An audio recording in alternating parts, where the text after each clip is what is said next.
Assalamualaikum dan selamat petang tuan-tuan. Okey, hari ni kita tengok jom simpan. Topik dia jom simpan. Apa yang nak simpan? Nak simpan emas tuan-tuan. Gold bar tuan-tuan. Ini gold bar juga, contoh-contoh gold bar. Ini dinar tuan-tuan.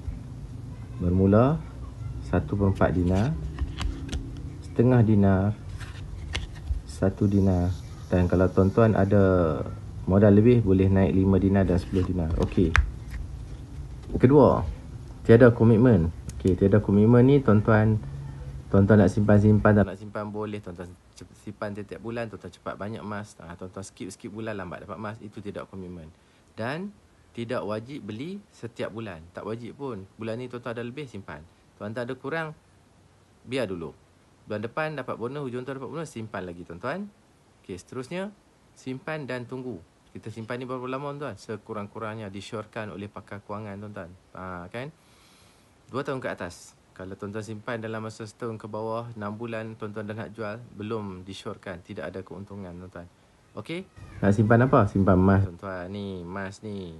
Cara mudah dia tuan-tuan, tuan-tuan boleh simpan dengan Public Go tuan-tuan. Public Go telah menyediakan apps tuan-tuan. Mudah saja tuan-tuan. Tuan-tuan nak mula menyimpan, tuan-tuan boleh klik link di bawah. Saya akan guide tuan-tuan lah. Saya akan bagi link, saya akan guide tuan-tuan supaya tuan-tuan dapat menyimpan dengan mudah menggunakan app sahaja tuan-tuan. Okey. Selebihnya saya akan guide tuan-tuan setelah tuan-tuan mendapat daftar percuma sahaja di link di bawah tu guys. Okey, sekian, terima kasih. Assalamualaikum warahmatullahi wabarakatuh.